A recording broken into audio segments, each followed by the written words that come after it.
Saatnya Anda menyaksikan Kompas Bisnis Saudara bersama saya Yan Rahman. Saudara Menteri Keuangan Purbaya Yudi Sadewa melakukan lawatan ke Amerika Serikat bertemu dengan investor global IMF, Bank Dunia hingga lembaga pemeringkat S&P. Menkyu bilang lembaga-lembaga tersebut menilai Indonesia mampu mendorong pertumbuhan ekonomi secara cepat tanpa mengabaikan prinsip kehati-hatian fiskal. Menteri Keuangan menjabarkan hasil dari masing-masing pertemuan. Saat bertemu 18 investor global, Menkyu Purbaya memaparkan secara komprehensif berbagai kebijakan ekonomi yang ditempuh, termasuk dampaknya terhadap anggaran negara serta prospek pertumbuhan ekonomi nasional.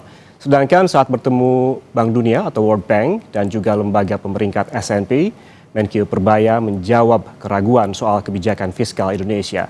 Sementara dalam pertemuannya dengan Managing Director IMF Kristalina Georgieva, Menkyu Purbaya menjelaskan bagaimana ketidakpastian global tidak begitu berdampak pada pertumbuhan ekonomi Indonesia.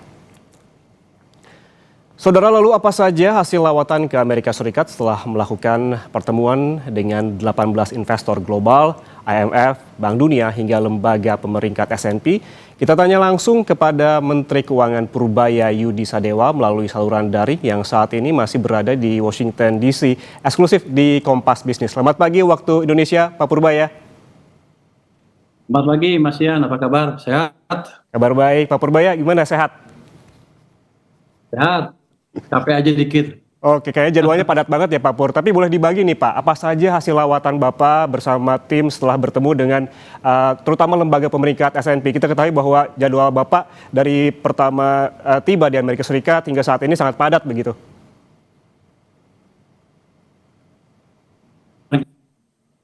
Selama itu mungkin hanya 15 diskusi, mereka sudah nggak berubah, outlook stabil katanya. Saya mukanya kan agak kaget. Dia tanya gini, kenapa kamu kaget? Kamu expect turun ya? Saya bilang enggak, emang ya seperti itu karena fondasi kita bagus. Mereka setuju dengan pandangan kita. Jadi dalam waktu dekat kita masih outlook stabil. Kan yang lain bilang negatif. Jadi menurut S&P performance kita masih bagus. Walaupun ada concern sana sini, tapi secara umum masih baik sehingga outlook-nya stabil. Dan mereka bilang, mungkin mereka mikir saya nggak ngerti. Dia tanya begini, tahu nggak itu apa artinya? Nggak tahu apa artinya, saya tanya. Mereka bilang artinya sampai 2 tahun ke depan kira-kira peringkat kamu aman. Artinya yang triple B itu aman sampai 2 tahun ke depan.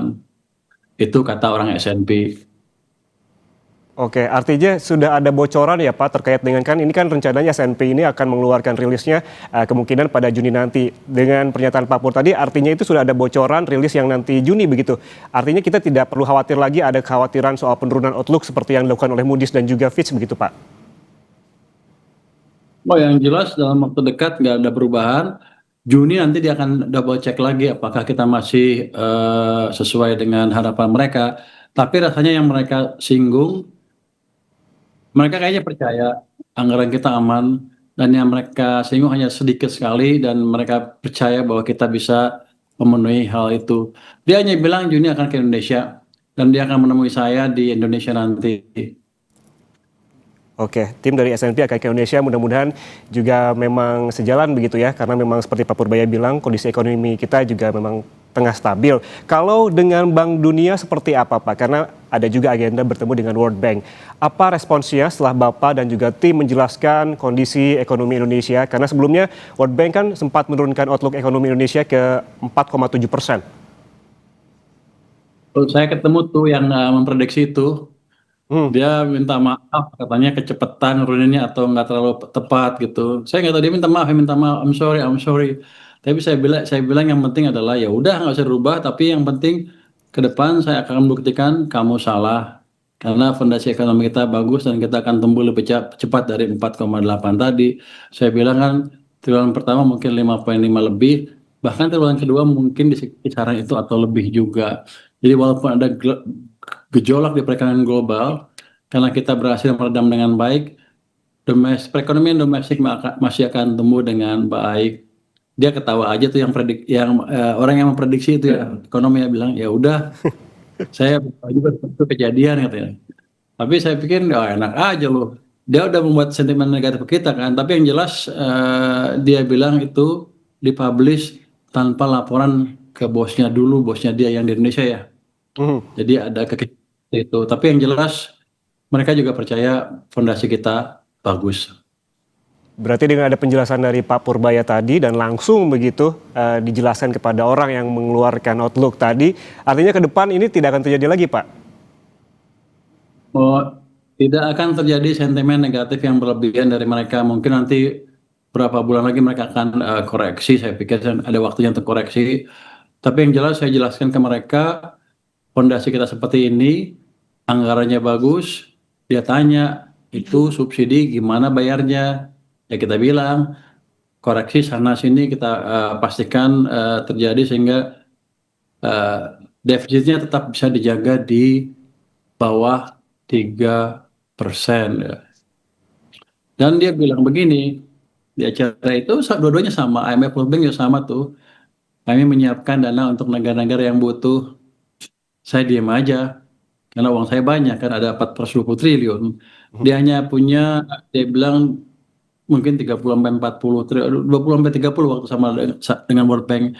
Jadi ya sama dengan uang kita. Dia untuk dibagi-bagi banyak negara, kita punya buat sendirian. Jadi pertahanan kita cukup berlapis-lapis dibanding yang lain. Berarti Bapak di depan IMF, Ibu Kristalina khususnya sudah memberikan pernyataan bahwa kita belum membutuhkan bantuan itu, Pak. Ya, yang penting gini, mereka nggak percaya itu anggaran kita bisa ditahan di defisitnya di bawah 3%.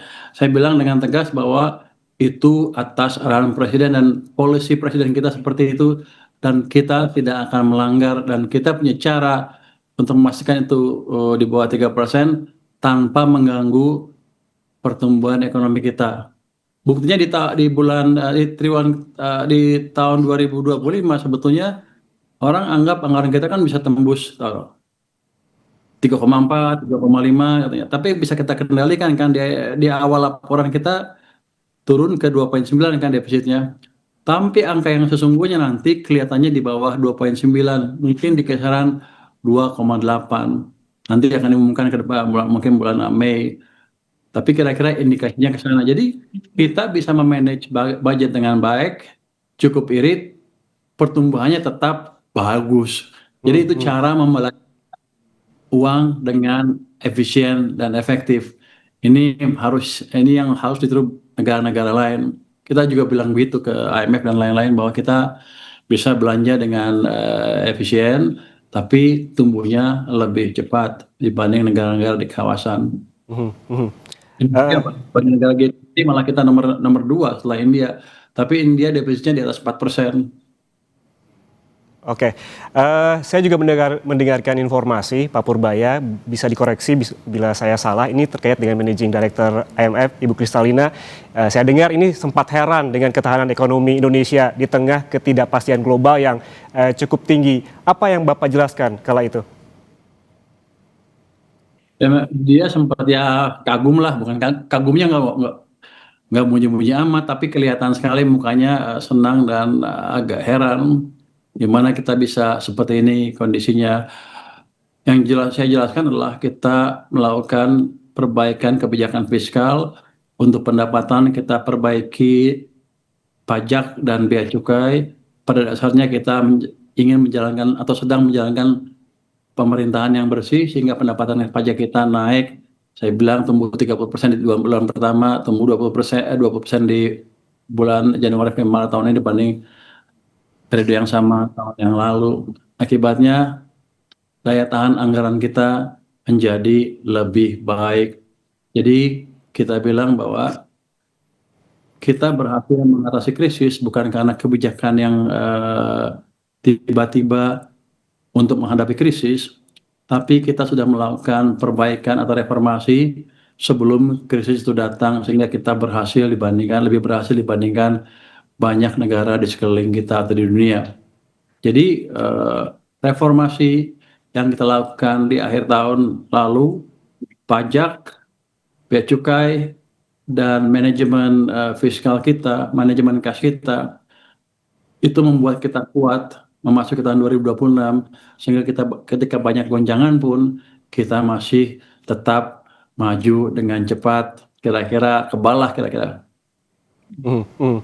Masih percaya dirikah Pak dengan ekonomi kita di 2026 yang masih di kisaran pertumbuhannya 5,5 sampai 5,6%, dan apa saja yang bisa dijelaskan soal katalis-katalis yang jadi faktor penentu kepercayaan diri ini?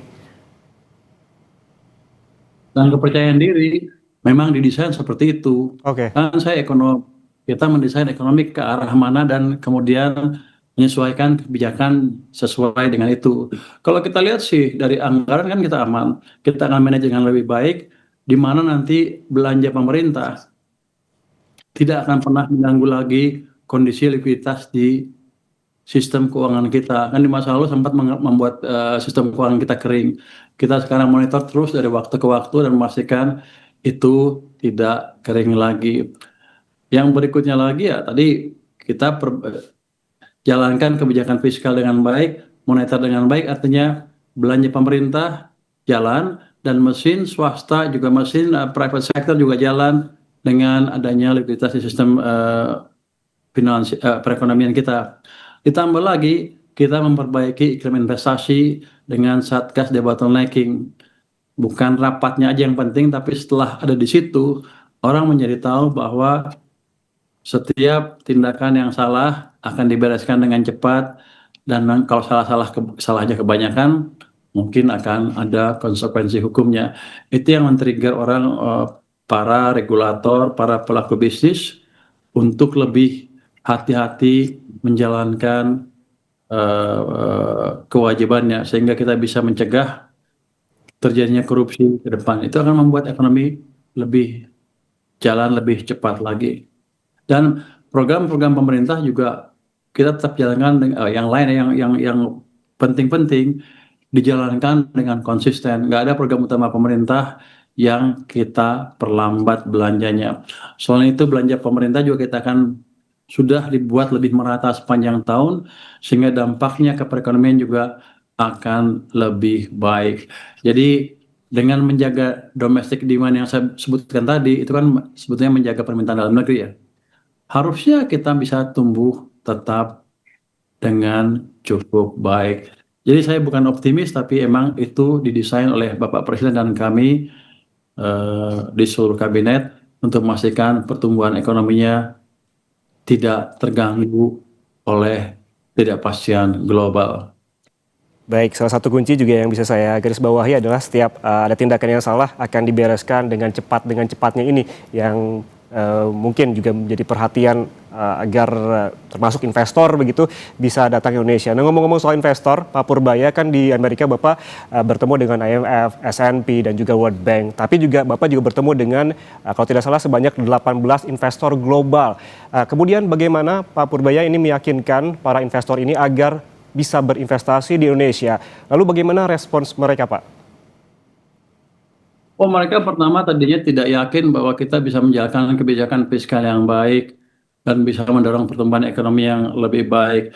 Tapi saya jelaskan dengan gamblang apa strategi fiskal kita, seperti saya bilang tadi kan, 1, 2, 3, 4. Dan saya jelaskan juga dengan teori yang lebih agak detail sedikit, masuki teori ekonomi dan teori moneter yang jelas. Yang saya tunjukkan adalah kenapa sebelumnya Indonesia lambat. Sekarang dengan teori moneter yang saya terapkan, harusnya kita bisa lebih cepat. Tadinya mereka nggak percaya juga, tapi saya contohkan kasus di Amerika ketika terjadi SVB crisis di Maret 2023. Sebetulnya Bank Sentral Amerika melakukan kesalahan yang sama dengan kita sebelumnya. Pada waktu itu uang mengalami kontraksi, base money minus 15,3%. Kita kemarin-kemarin sempat nol, sempat ada yang negatif juga. Sekarang tumbuhnya double digit. Jadi dari situ harusnya kredit akan tumbuh dan nanti ekonomi akan tumbuh lebih cepat. Jadi sebetulnya mereka meragukan kenapa, walaupun udah angka-angka, kan itu bisa baca di koran kan, teori saya atau strategi saya. Tapi mereka pengen lihat betul secara langsung apakah menterinya betul-betul menguasai masalah dan apakah saya bisa menjawab pertanyaan mereka. Dan kebetulan ya di meeting itu saya bisa jawab dengan gamblang. Sepertinya mereka happy dengan diskusi di situ, dan sekarang keraguan-raguan untuk investasi di Indonesia berkurang secara signifikan. Bahkan satu orang nanya, yang investor fixed income nanya, kamu mau isu berapa? Kira-kira gitu, artinya apa? Mereka melihat berapa peluang uang mereka bisa taruh di sini. Itu pasti dialokasikan khusus oleh mereka nanti. Jadi kesan mereka terhadap Indonesia berubah amat signifikan karena mereka melihat kebijakannya betul-betul sound, bukan ngarang-ngarang aja, dan menterinya kelihatannya lumayanlah bisa jelasin dengan baik. Tadinya mereka ragu-ragu apakah menteri yang baru ini bisa deliver janjinya. Tapi setelah diskusi dengan saya dan cukup dalam diskusinya, cukup hangat debatnya, mereka melihat fondasi pengetahuan dan kebijakan yang dijalankan betul-betul sesuai dengan teori ekonomi yang ada, dan dampaknya sudah mulai kelihatan. Ada beberapa yang komentar terhadap lembaga pemerintah sebelumnya yang sempat menurunkan outlook kita ke negatif. Mereka bilang memang terlalu cepat. Jadi bukan kata saya, kata mereka juga memang itu terlalu cepat.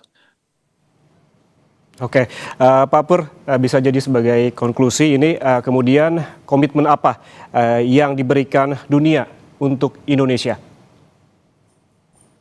Maksudnya Pak?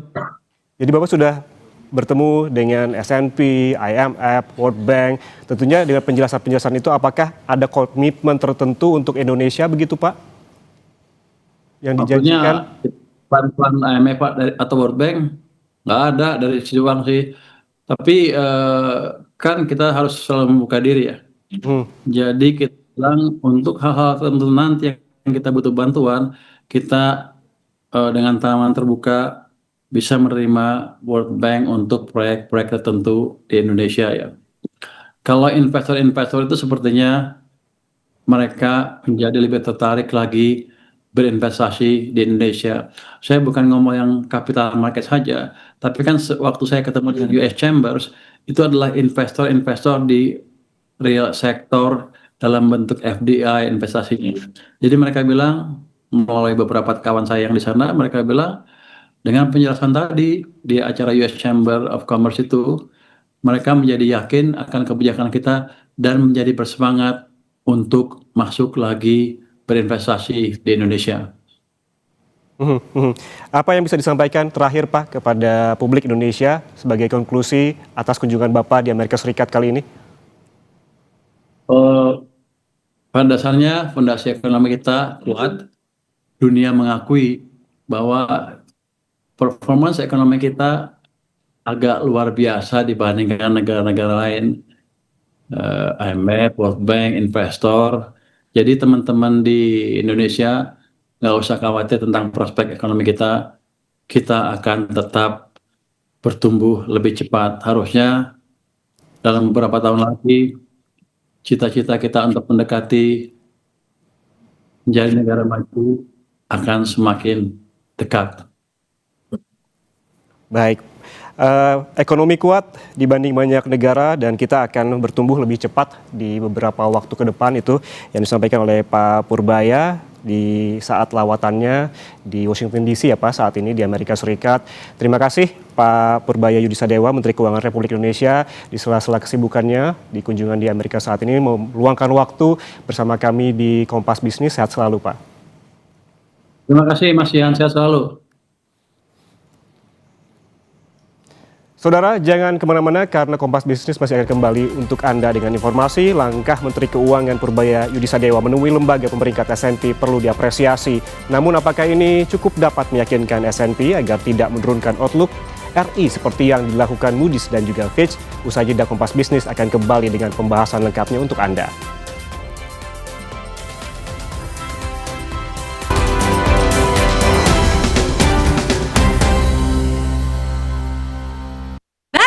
Teh pucuk Clash Sugar dari 100% pucuk teh pilihan. seger, enak kok lagi. Pilihan lebih sehat dari Bepom. Teh pucuk less sugar. Rendah gulanya,